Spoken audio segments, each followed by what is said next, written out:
Bienvenidas, bienvenidos a este programa especial de Que se escuche, el programa de Aten. Empezamos un poquito más tarde, sí, pero acá estamos bien firmes. Estamos y vamos a compartir un montón de información y de material. Está muy cerca un nuevo aniversario del crimen, del asesinato de Carlos Fuentealba, que es el próximo domingo 4 de abril, así que va a ser el tema casi exclusivo de todo el programa, en una jornada también con un montón de otras noticias, pero bueno, nos vamos a dedicar a esto. Tenemos una extensa, emotiva entrevista con Sandra Rodríguez, estuvimos en su casa charlando, una nota muy linda que vamos a ver en dos partes. Y también hablaremos de la actualidad de la causa Fuentealba 2, entre otras cosas. Así que estamos apurados, apuradas y comenzamos de esta manera. Aten, ¿por qué afiliarnos? Porque es el único sindicato docente en la provincia que logra conquistas concretas para todas y todos los trabajadores de la educación desde hace más de 38 años. Porque tiene una historia de compromiso, militancia, coraje, organización y lucha en defensa de la escuela pública, las condiciones para enseñar y aprender. Porque resiste de manera colectiva los embates y atropellos políticos permanentemente. Porque construye luchas y militancias en favor de una escuela más democrática, igualitaria y justa, amorosa, intercultural e inclusiva. Porque quiere el empoderamiento de cada compañera y compañero con una contundente formación pedagógica, sindical y política. Porque es nuestra herramienta de lucha para disputar y conquistar derechos. Por eso, afiliate. Afiliate para fortalecer la lucha. Afiliate para defender la escuela pública. Te esperamos, compañero, compañera. Carlos Fuentealba presente. Silvia Rogetti presente. Aten.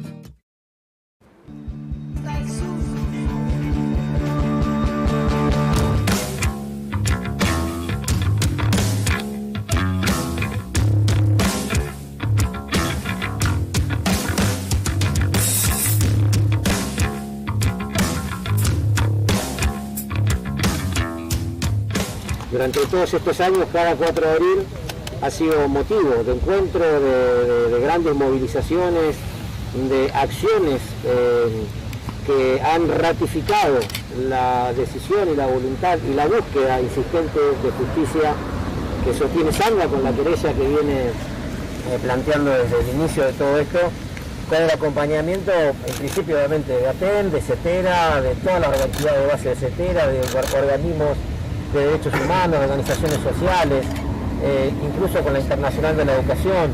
Y esta es una causa que tiene el compromiso de todos aquellos que entendemos que ha habido una clarísima violación a los derechos humanos en Arroyito y que Carlos Fuentealba es víctima de esa violación al derecho humano a la vida y que, bueno, necesitamos justicia.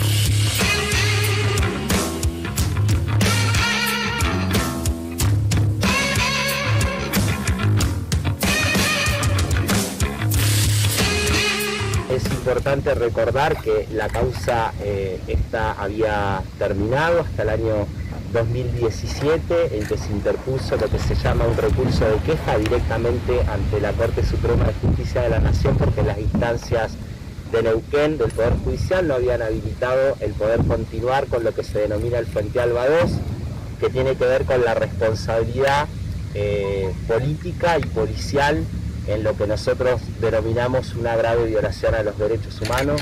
Me parece que acá una nota al piesto de la grave violación a los derechos humanos lo venía sosteniendo Sandra con una intuición enorme en esto de vincular la realidad con el derecho, y como el derecho también es acercarse a la realidad, me parece que es una gran batalla que ganamos, que hoy nadie discuta que el asesinato, el fusilamiento de Carlos Fuentealba está enmarcado en una grave violación a los derechos humanos.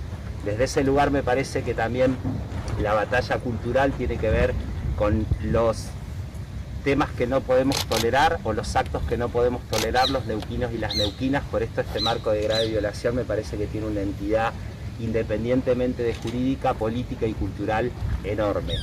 En el año 2019 la Corte Suprema de Justicia de la Nación hace lugar al planteo de la querella, dice que había cuestiones que no se habían resuelto, que eran de orden federal, y devuelve a la justicia provincial, concretamente al Tribunal Superior de Justicia de Neuquén, para que en el marco de la atención a la grave violación a los derechos humanos, reformule la decisión que había tomado. En el mismo año 2019, el Tribunal Superior de Justicia, básicamente en una ponderación de derechos, dice que para el caso de la causa de Carlos Fuentealba los plazos no podían prescribir, la acción no se podía terminar, y en esta ponderación nosotros creemos que el tribunal con claridad dice que la tutela judicial efectiva es un derecho a atender y que en ese esquema la causa debía poder continuar. El año 2020 fue un año de pandemia y recién en el 2021 logramos algo que veníamos pidiendo hacía mucho tiempo, que es absolutamente lógico, más que nada por el tiempo que había transcurrido desde que se inició la causa, que tiene que ver con la posibilidad de investigar. Es así que hace poco menos de un mes un juez de garantías dijo que teníamos un plazo de 4 meses para investigar y readecuar estas acciones y poder continuar con el proceso para definitivamente poder demostrar o dar cuenta de este operativo que todas y todos sabemos que fue un operativo sistemático y planificado que tuvo como consecuencia el fusilamiento de Carlos Fuentealba.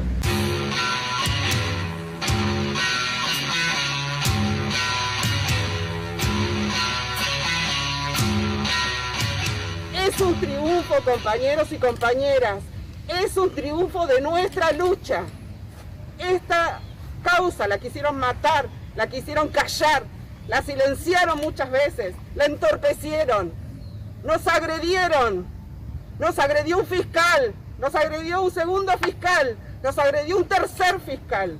14 años de agresiones de violencia en la justicia. Por primera vez, el 17 de marzo pasado, la primera vez que un fiscal le tiene respeto a mi familia. ¡Carlos Fuentealba! ¡Presente! ¡Carlos Fuentealba! ¡Presente! ¡Carlos Fuentealba! ¡Presente! ¡Ahora y siempre! ¡Ahora y siempre! ¡Ahora y siempre!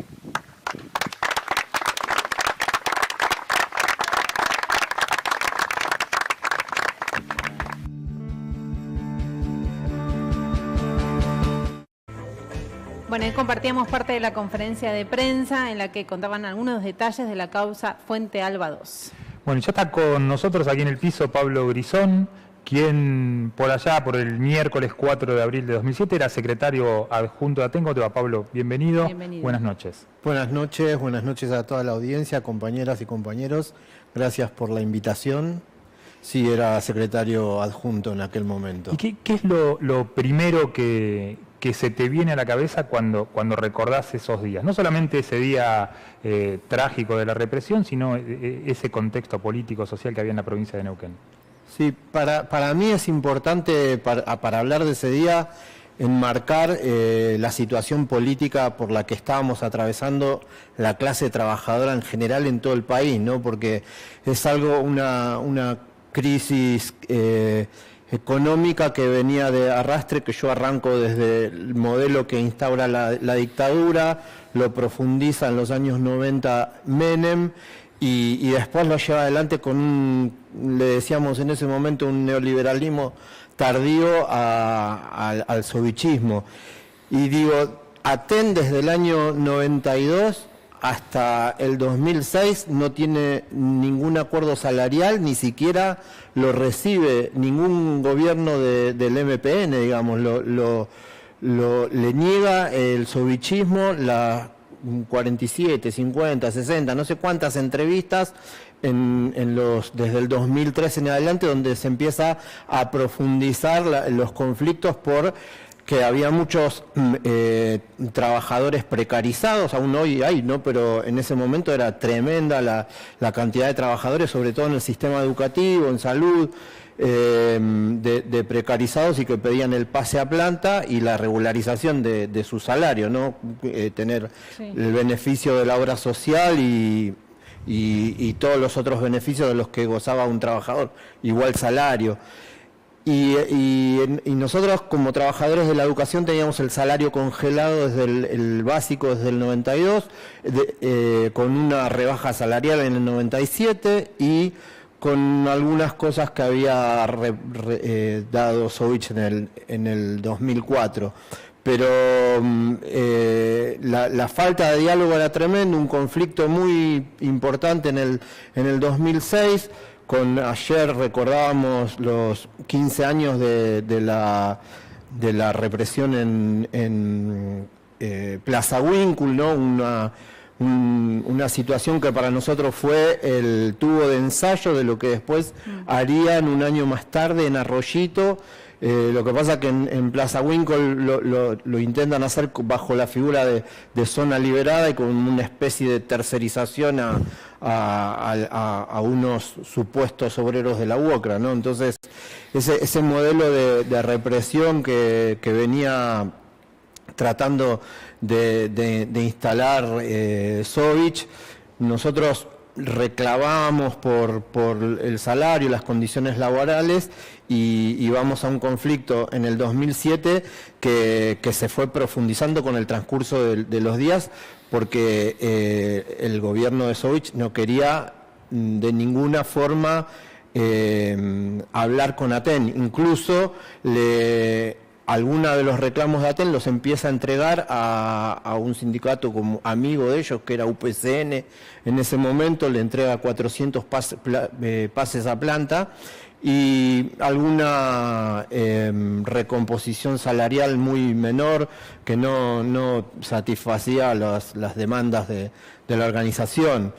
Y en ese contexto, digamos, que no era solamente en Neuquén, sino que había pasado en todo el país, que se estaban reclamando los pases a planta, nosotros llegamos al 4 de abril del 2007, tratando de llamar la atención del gobierno, provocando una interrupción en el tránsito de Semana Santa, justo igual que lo que está ocurriendo en estas horas o en estos días, y el gobierno de Sovich lo que tenía preparado era un operativo ejemplificador, pero que además era un operativo preparado para matar. Nosotros eso estamos seguros de lo que decimos y es lo que queremos discutir ahora en la causa Fuente Alba 2, que es lo que se abre la perspectiva, ¿no? Claro, en la causa Fuente Alba 2 se tiene que determinar quién da la orden, ¿no? Un poquito es eso. Sí, en la causa Fuente Alba 2, digamos, estuvo inicialmente en el año 2007, hay un fiscal que se atreve a formular cargos a 15 funcionarios policiales y públicos, porque estaba incluido Pascuarelli, que era el jefe de seguridad, que hoy está fallecido. Ese fiscal era Richard Trincheri y decía que ese día hubo delitos, que hubo conductas que debían ser investigadas. Esa investigación que impulsa la Fiscalía inicialmente se ve trabada cuando desde la querella además se pretendemos en realidad incluir la figura de Jorge Omar Sovich como responsable, porque él mismo lo había admitido, y como responsable máximo de lo que había ocurrido ese día. A partir de ahí la Fiscalía, el Ministerio Público Fiscal, cambia la opinión y empieza a decir a través de Velasco Copelo que no solamente que no hubo delitos, sino que además la represión prácticamente estaba justificada por el accionar de los maestros. Ese día quedó demostrado en la causa Fuente Alba 1, no hubo enfrentamientos, no hubo lo que ellos argumentan, las bolitas de Sanón, no hubo piedras, no hubo enfrentamiento, no hubo nada. De hecho, están todos los videos, los testimonios de la cantidad de periodistas que hubo ese día. Entonces, a partir de ahí se inicia un recorrido que dura estos 13 años de Fuente Alba 2, que choca permanentemente con el accionar de la Fiscalía y de muchos jueces, no de todos, pero porque hubo discusión, hubo idas y vueltas. Se llegó 3 veces al Tribunal Superior de Justicia, una vez a la Corte Suprema de Justicia de la Nación, y que este es el fallo, digamos, importante y al cual le debemos prestar la mayor atención posible, porque nos dice que la causa no había prescripto y que además es una causa que debe ser considerada como una grave violación a los derechos humanos. Entonces, le ordenan al Tribunal Superior de Justicia del Neuquén que propicien la investigación, digamos. ¿Y por qué crees, Pablo, que nunca se pudo ir más allá con el ex gobernador Jorge Sovich? Digamos, esa pregunta está buena. Yo muchas veces la comparo con el caso de Ferreira, de Mariano Ferreira, ¿no? Que en cierto punto tiene similitudes. Lo que pasa es que la Unión Ferroviaria no es el Estado de Neuquén y Pedraza no es el ex gobernador Sovich, que se había ocupado en su momento, no sé si ustedes se acuerdan, en un momento él dijo: no me va a pasar que me vuelvan a llamar a sentarme en el banquillo de los acusados. Entonces se hizo una especie de colonización del sistema judicial, puso fiscales y jueces en primera instancia como para que le garantizaran determinadas cuestiones. Entonces es así que los jueces durante todo este tiempo funcionaron como defensa y agredieron a la familia de Carlos, agredieron a Sandra, a sus hijas, a la querella en general en particular y a la clase trabajadora, porque la verdad que las audiencias en general, la actuación de la Fiscalía fue vergonzosa, de Velasco Copelo, de Haddad y del fallecido Di Maggio, fue vergonzosa. Yo creo que eso fueron las trabas que se pusieron para no poder avanzar, porque la discusión era que no se puede avanzar si la Fiscalía no acompaña. Y nosotros decíamos, o la parte querellante decía, nosotros queremos avanzar en la investigación con una hipótesis propia. No, eso es lo que se estaba discutiendo hasta ahora, y ahora la Fiscalía acompaña, por lo menos en esta instancia. Bueno, Pablo, ¿te quedás con nosotros a lo largo de todo el programa? Sí, claro. Bueno, vamos a ver, Virginia, sí, si te parece la primera parte de la entrevista que hicimos con Sandra Rodríguez, digo bien, la vamos a ver en 2 fragmentos. Este primero dura aproximadamente 10 minutos.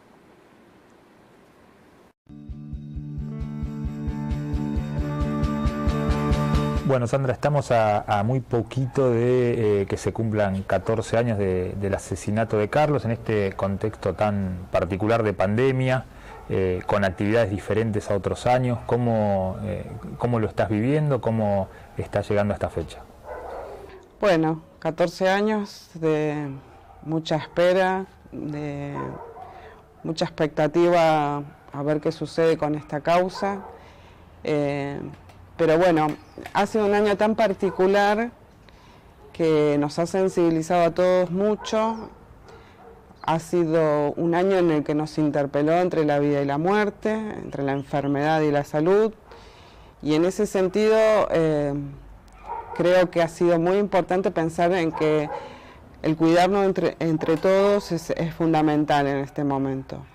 Estamos en un momento de la causa muy importante. No estuvimos nunca en estos 14 años y tanto mis hijas Camila y Ari como yo es el año que más necesitaríamos que todos salieran a la calle a luchar por justicia completa. Pero por sobre todo eso creemos que lo más importante es la salud y la vida de cada uno de nuestros compañeros y de toda la gente que nos acompañó en estos años. Entonces decidimos que no vamos a marchar, pero sí haremos otras actividades importantes. Quiero decirles esto, que el abrazo hoy lo necesitamos mucho, tanto mis hijas como yo, pero es un abrazo que tendrá que esperar a que estemos todos vacunados o que todos tengamos bastante buena salud, ¿no?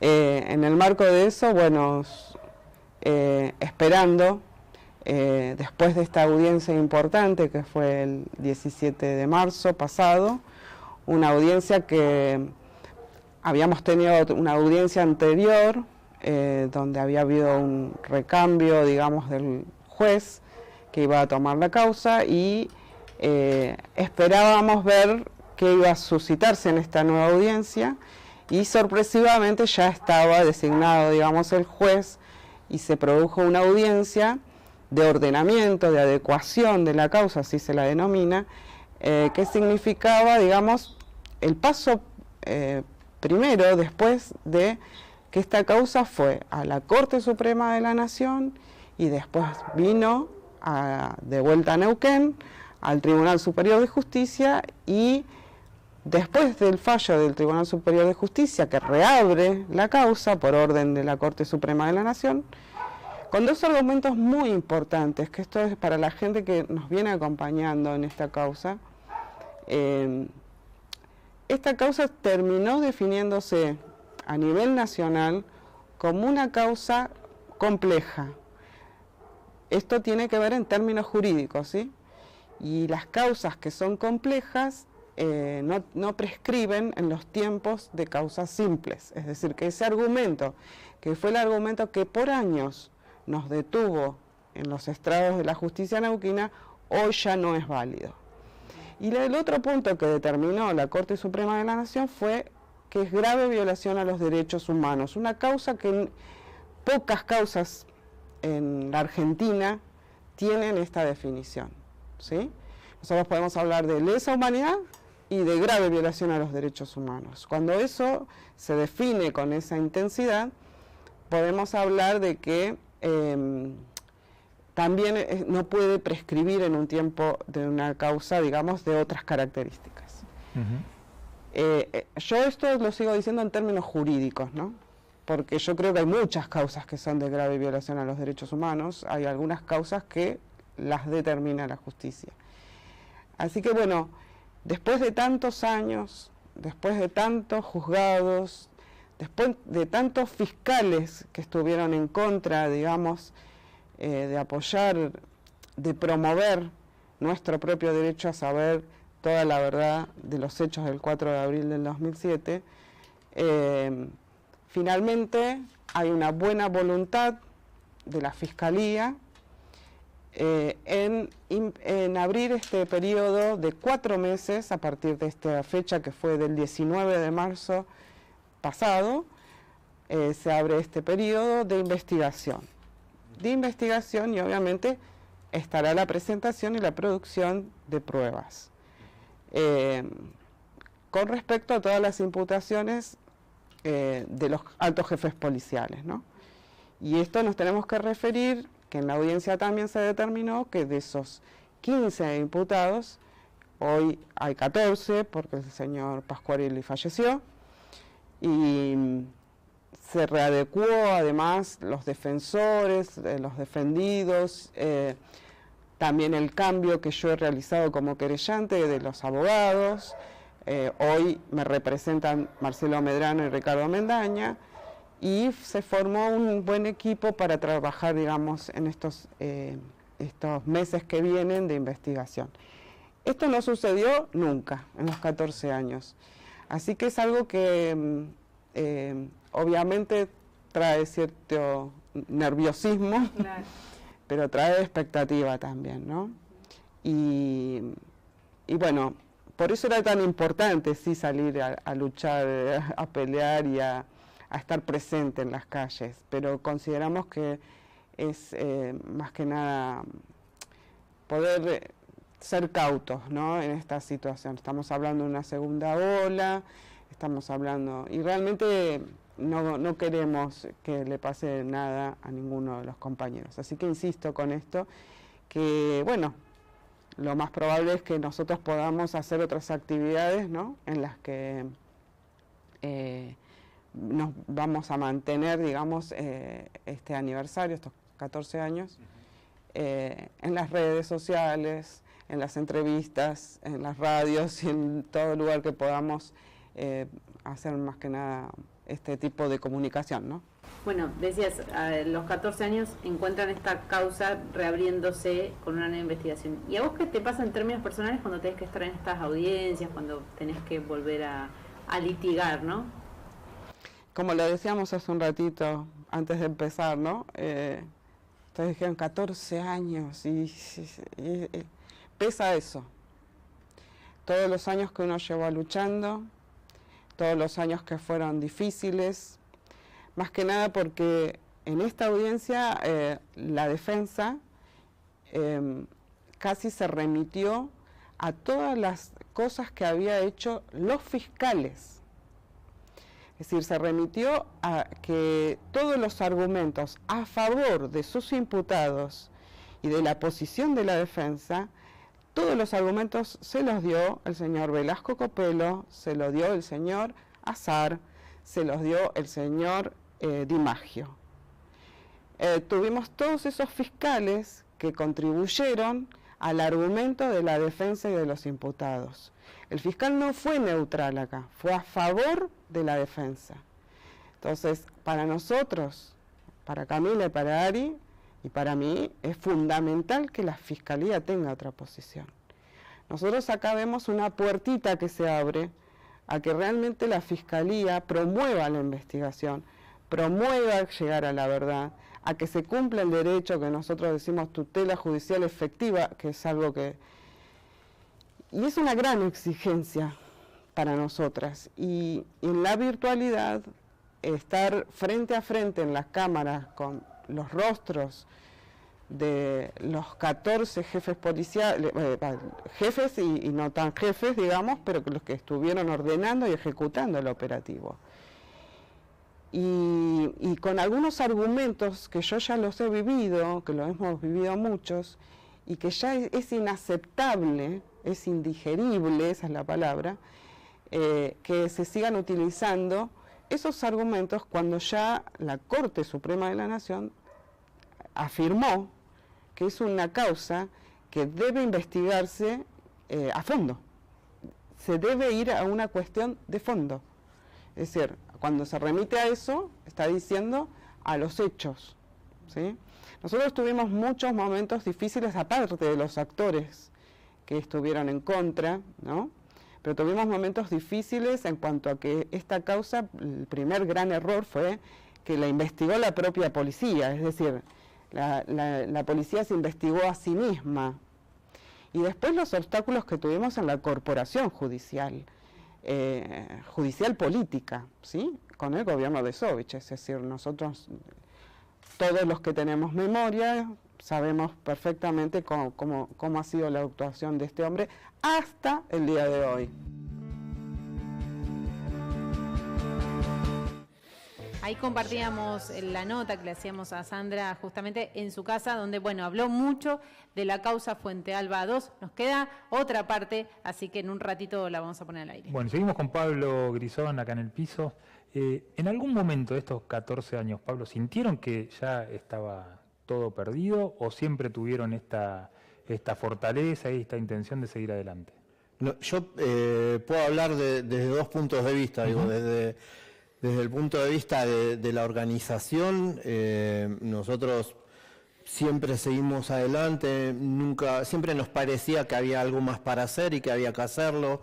Por ejemplo, cuando cerraron la causa en el 2016 en Neuquén, nosotros no teníamos ninguna duda que había que seguir, pero cada momento que había una noticia negativa era un golpe duro hacia adentro de la familia y ahí habría que preguntarle bien a Sandra cómo vivió cada uno de esos momentos, pero yo sé que asimilaba el golpe porque no tenía otro objetivo que ese, digamos. Siempre estuvo Sandra como foco de una gran parte de opinión pública, digamos, de trolls y de esas cuestiones que ya aparecían en aquel momento, que si vos los buscás en los diarios todavía están los comentarios y que hacían eje sobre ella para justamente quebrarle la voluntad, cosa que no lograron hacer y que no lo van a lograr, pero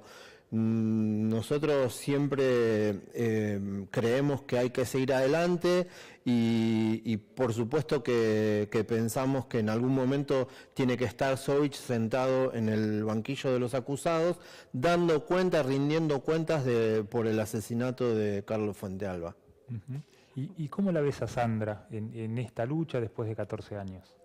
Y como se veía acá en la nota, creo que está fuerte, creo que la noticia de que la Corte haya dado la razón y que la Fiscalía esté por lo menos en este momento, empezando a cambiar la posición que tuvo durante 13 años y habilitar la investigación, que ni más ni menos le ordenaba también, ¿no?, la Corte, pero creo que está en un buen momento para seguir adelante y poder llegar a una etapa de juicio. Pablo, y como dirigencia de ATEM, vos eras secretario adjunto, venías de todos estos conflictos, de estos años conflictivos. ¿Cómo fue después, el después del asesinato de Fuentealba, digamos? Pues después de las protestas hubo corte de ruta, hubo de todo, pero en un momento hubo que volver a sentarse con el gobierno y negociar, ¿no? Digamos, que finalmente se sentaran para, bueno, después también volver a las aulas.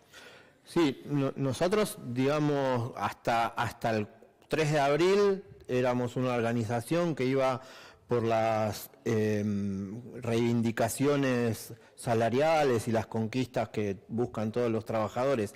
Y después del 4 de abril para nosotros cambió la prioridad, digamos. Para nosotros la prioridad fue la de buscar justicia, la de generar un consenso a nivel social que acompañara. Se produjo la marcha del 9 de abril del 2007 que confluye en un paro por primera y única vez de la CGT y la CTA. Ella nos exige también que la campaña debía ser lo más amplia posible desde lo ideológico, incorporar a todas las organizaciones que estuvieran del lado de la vida, que exigieran justicia completa por Carlos, ¿no? Entonces, después del 4 de abril del 2007, para nosotros cambió el eje y fue muy difícil todo lo que vino. Bueno, Pablo, te invitamos a que sigas con nosotros y también a compartir la segunda parte de esta larga entrevista que hicimos con Sandra Rodríguez.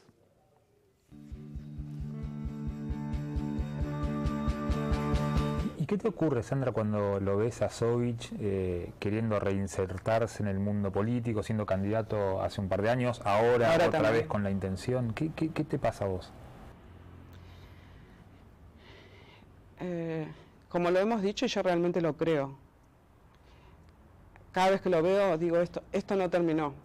Cuando alguna vez empezamos a decirlo, varias veces, ATEM salió con esta consigna de decir, Sovich, esto no terminó, yo lo digo sintiéndolo todos los días de mi vida.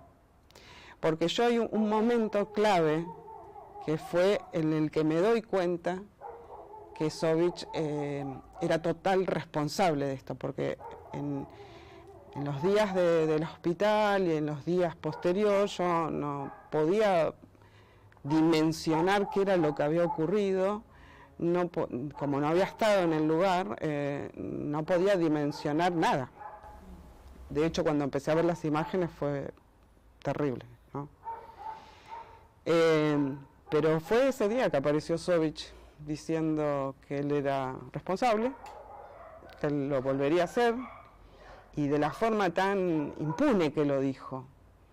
Por eso yo el 9 de abril salgo de una forma que era así, no me podía mantener en pie, pero tenía una lucidez increíble en la cual yo pude definir claramente la autoría política y el autor material, ¿no? Pero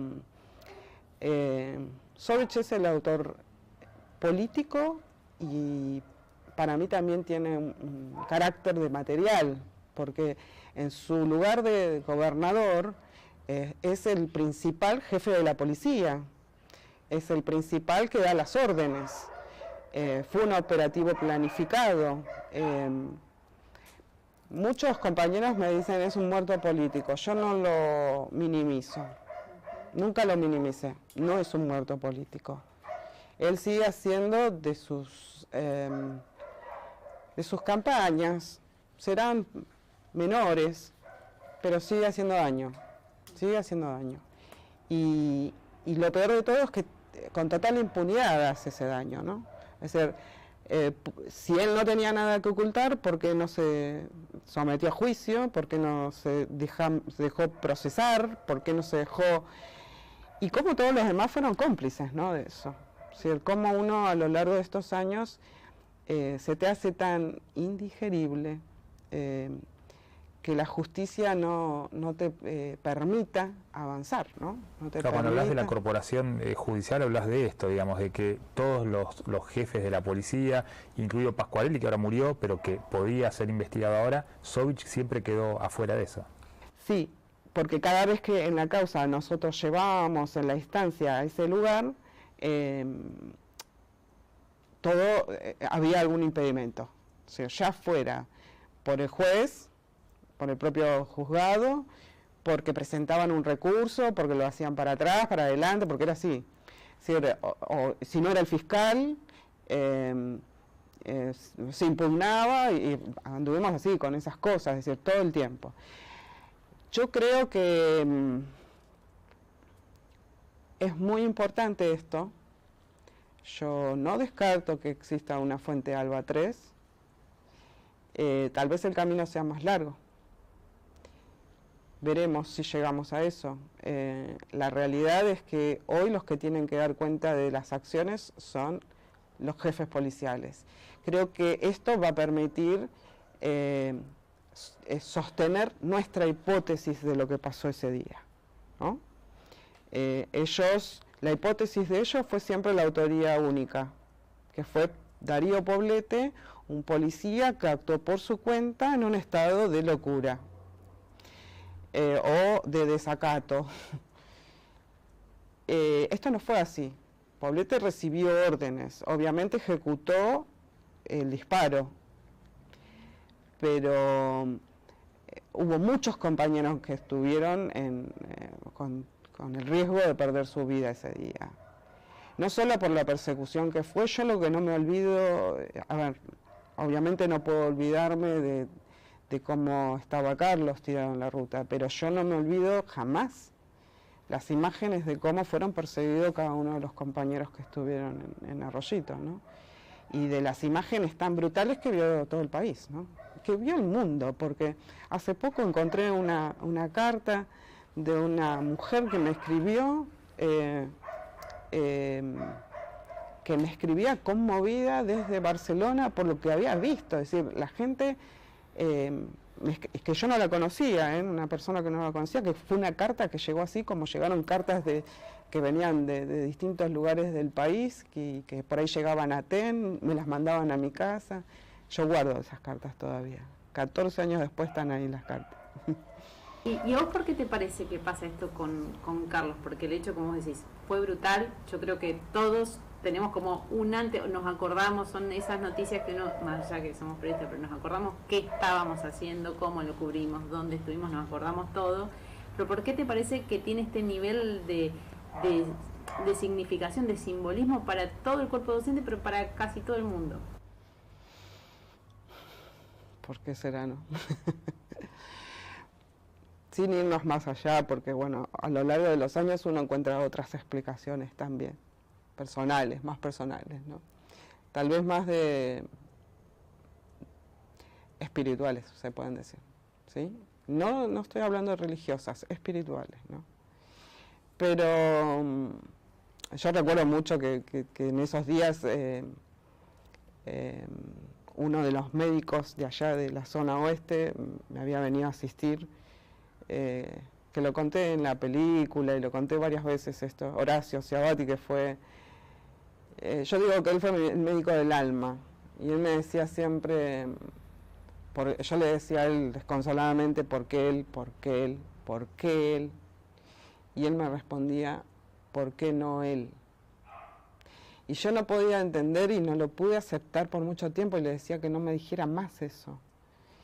Y en realidad tardé muchísimos años para darme cuenta de qué era lo que me decía Horacio, ¿no? Y en realidad Carlos cobra mucha fuerza por todos los que no nos resignamos. Y porque yo tomé la decisión de no resignarme. Creo que era matarlo otra vez, si yo me resignaba. Y mis hijas tampoco se resignaron. Cuando una familia se pone de pie y sigue junta, aunque no esté físicamente, se producen cosas grandiosas. Yo puedo decir después de 14 años que tengo estas 2 hijas maravillosas, que están haciendo su vida, que son felices, que salieron de las peores crisis y de situaciones, que pudieron cuidarse y no caer en situaciones de mucho riesgo para ellas, como podía haber sido la droga, como podía haber sido cosas de flagelación propia. Fueron sumamente fuertes. Ellas son un símbolo de vida, como lo es su padre. Como lo es su padre. Es decir, Carlos sigue siendo símbolo de vida cuando vivía y después de muerto. Porque hizo cosas que, yo lo decía, medio cura, decía yo. Es un poco cura, porque hacía cosas, él había estudiado en los salesianos allá en Junín de los Andes, y no se llevaba bien con los curas, pero él tenía una actitud de humanidad, más que nada los curas que conocemos nosotros, los tercermundistas. Bueno, Horacio es médico también tercermundista, y tenía esa cuestión salesiana y de humanidad. Y más allá de que él era sumamente político, va a haber algunos compañeros que digan que esto no es verdad, porque lo ponen en un lugar muy de líder político extremo, ¿no? Como si Carlos no hubiera tenido todo este aspecto humano y espiritual. No, se equivocan. Carlos era muy espiritual, ¿sí? Y tenía una parte hasta metafísica, digo yo, ¿no? Había entrado en una etapa, y la docencia lo llevó más a eso. Mi hija Camila, la más grande, que es profesora de educación física hoy, compañera y que ha trabajado en escuelas donde ha estado su papá, que han tenido que sobrellevar eso también, ¿no? El apellido, y que les pregunten, y que pasan los años y ese apellido suena y resuena, ¿no? Yo me sorprendo de la gente de otros lugares que no son de Neuquén, cómo levantan la imagen de Carlos. Y a mí me da mucho orgullo, y ellos no se equivocan. Porque aunque Carlos no hubiera sido asesinado, ¿no? Eso uno no lo puede pensar mucho, pero que pareciera como algo... en realidad, Carlos era eso que dicen. Es decir, en casa esa persona amorosa, cariñosa, afectuosa. Él fue recordado por las vecinitas del barrio, amigas de Camila, como un día la fue a rescatar, que le había atropellado el sodero a una nenita chiquita, una amiga de Camila, y Carlos salió corriendo a buscar la nena, ¿no? Qué sé yo creo que hay muchos hombres buenos así, y yo digo, ¿Carlos es un ícono o es un... sí, es un ícono, no sé, es un referente importante para la gente, pero no es de bronce, no es de cemento. La gente lo hizo así, lo hizo humano, y eso vale más, eso vale más.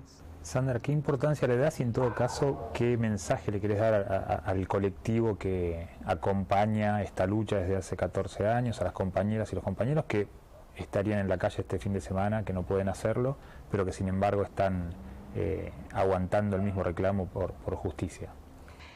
Bueno, esto del Zoom es muy difícil, más cuando somos personas muy activas y muy de poner el cuerpo. Nosotros somos gente de poner mucho el cuerpo. Hoy lo tenemos que cuidar para seguir dando las batallas que hay que dar, y la pandemia es una de las batallas que tenemos que vencer, eso no cabe duda.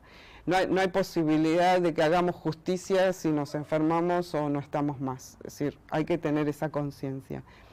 Entonces lo primero, es cuidarnos.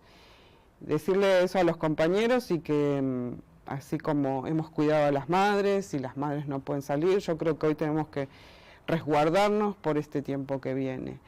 Pero yo primero decirles que me siento sumamente orgullosa de este colectivo docente que tuvo el desafío de tejer esos puentes pedagógicos en la virtualidad, cuando era algo totalmente inesperado para nosotros, no trabajado, no probado, un mundo que se volvió así virtual, que nos es difícil, y que bueno, que esta presencialidad empieza a tener su carácter de muchos condicionamientos, ¿no? Que seamos cautos, que podamos ir rehabilitando este mundo de a poco con prudencia, ¿no?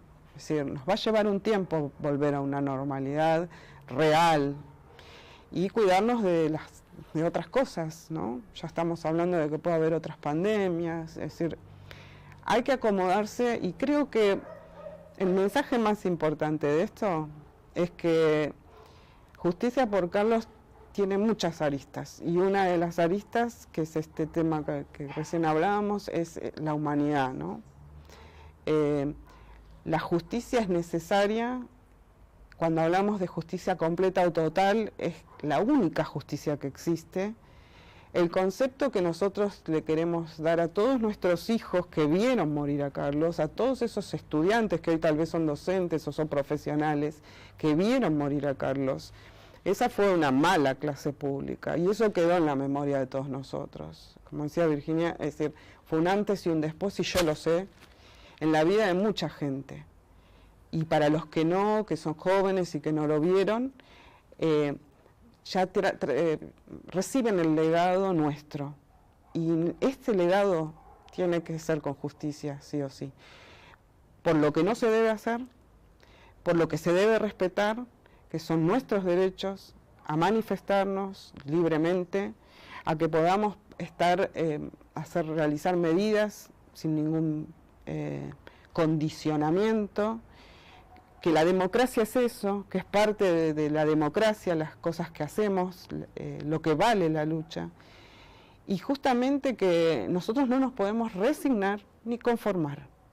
Y cuando hablamos de eso es de seguir peleando por una educación pública, como la que quería Carlos, como la que queremos muchos de nosotros, y una salud pública que hoy se puso así, con todas las letras como se dice, en un examen eterno, que obviamente yo siempre recalqué esto: educación pública, salud pública, porque Carlos tenía esas dos combinaciones.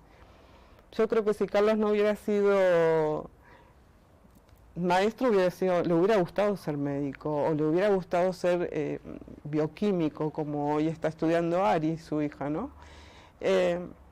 Entonces, es transmitir este legado de vida, ¿no? Ese legado de lo que es la vida, y de que cada caída y de cada duelo y de este crimen tan cruel, yo les quiero transmitir esto: las ganas de vivir, el orgullo de la vida de Carlos y del orgullo de la vida de mis hijas. Y a la vez estoy orgullosa de cada compañero que sigue llevando con ese orgullo que tienen la figura de Carlos. ¿Qué más puedo pedir? Estoy muy agradecida a la gente, estoy agradecida a los compañeros, a lo que hacen, porque amo la docencia.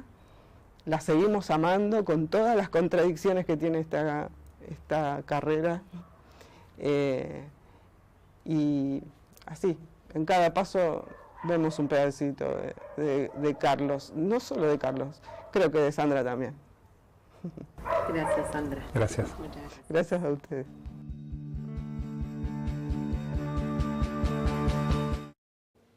Bueno, por supuesto le agradecemos muchísimo a Sandra que nos haya recibido en su casa, en tu casa, Sandra, que nos haya recibido. Estuvimos 2 largas horas trabajando, la verdad que sí. Junto a Facundo, también otra cámara más, que no recuerdo el nombre en este momento, Estefi.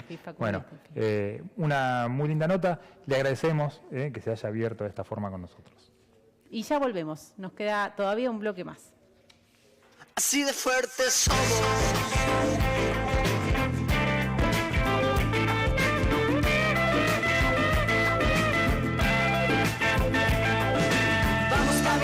Hasta el sur, hasta la montaña. Vamos caminando hasta el sur, hasta encontrar lo que olvidamos flores.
Así de fuertes somos.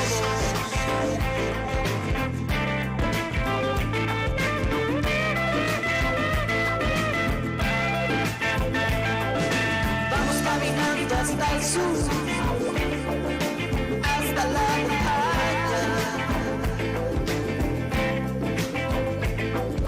Vamos caminando hasta el sur, hasta encontrar lo que olvidamos en flores.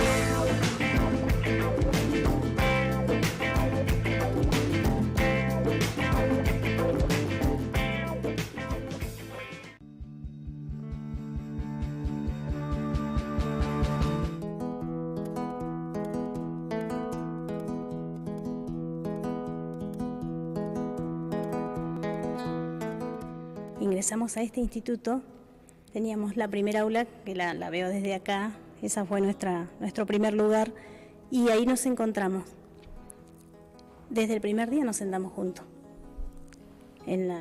siempre en un banco de adelante, y desde ese día nos fuimos hermanando. Eran momentos muy difíciles, una situación económica que atravesábamos todos como muy dura por momentos, y entonces era Carlos quien nos traía.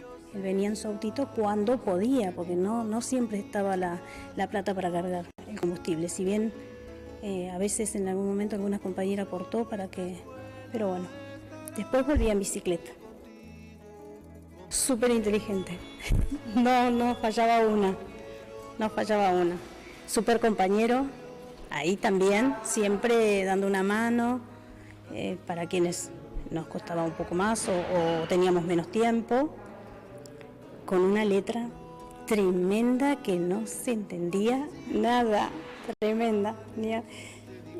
Casi llegando a la residencia, me acuerdo que una tarde nos encontrábamos para venir, me dice, no sabés, Telma, no sabés, me compré una máquina, se había comprado una máquina de escribir chiquitita, me dice, ya está, con esto yo me voy para arriba, acá nadie me va a decir que no entiende mi trabajo.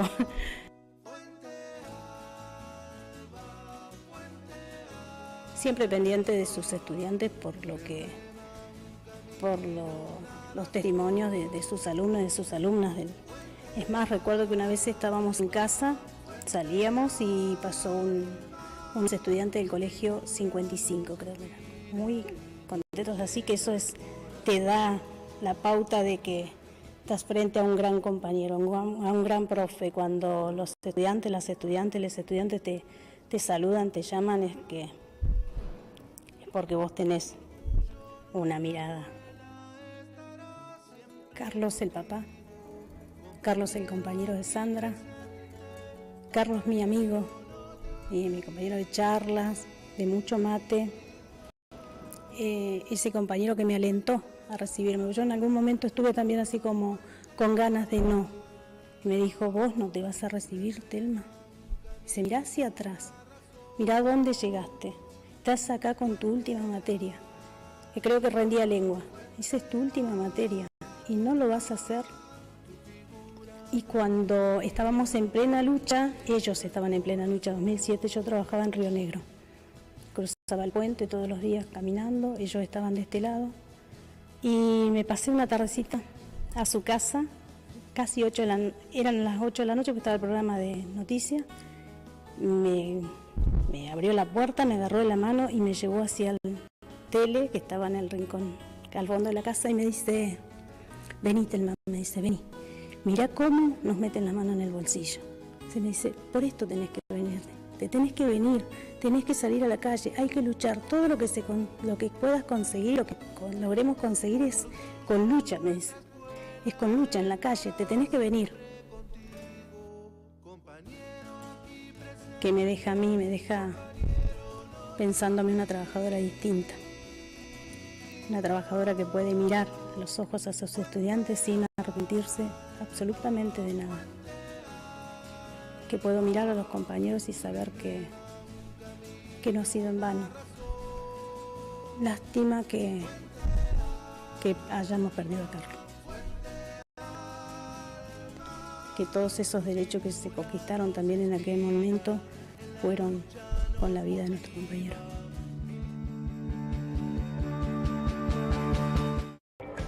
Bueno, ahí veíamos a Telma Fernández, compañera de estudio de Carlos Fuentealba, de la formación docente, ¿no?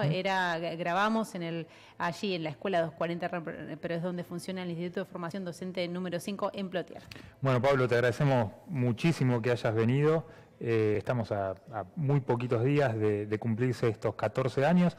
¿Alguna reflexión sobre este aniversario tan particular que nos toca después de todo este tiempo de aislamiento? Creo que fue más que acertado el hacer las actividades virtuales el domingo, visto la situación que estamos viviendo sanitaria. Y no quiero dejar pasar la oportunidad del reconocimiento, que lo hago siempre que me toca un micrófono, pero quiero hacerlo una vez más para toda la docencia, ¿no? de la Argentina, en especial a las compañeras, los compañeros de ATEN, y a toda la clase trabajadora, porque no solamente los docentes nos han acompañado y se han generado muchísimas cosas en distintas plazas, calles, barrios, en Neuquén y afuera de Neuquén. Así que eso, el agradecimiento y a pegarle para adelante con mucha fuerza a la causa Fuentealba 2. Muchas gracias. Gracias a Muchas ustedes. gracias por venir. Bueno, y lo que hay que decir que el domingo habrá a partir de las 20 un encuentro virtual en el que va a estar Sandra Rodríguez, Marcelo Guagliardo y también Marcelo Medrano, el abogado de la familia, Sonia Leso, secretaria general de CETERA, y también Raúl Zaffaroni, ex juez de la Corte Suprema de Justicia. Y con un cierre musical de Peteco Carabajal, que seguramente se va a hacer unas buenas chacareras. Sí, a las 20 a través del YouTube de CETERA y en el Facebook de ATEN, que es Prensa ATEN Provincial, por donde nos pueden estar mirando en este momento. Y así llegamos al final. Sí, nos encontramos el jueves que viene a partir de las 22 en que se escuche el programa de ATEN. Hasta luego. Hasta luego.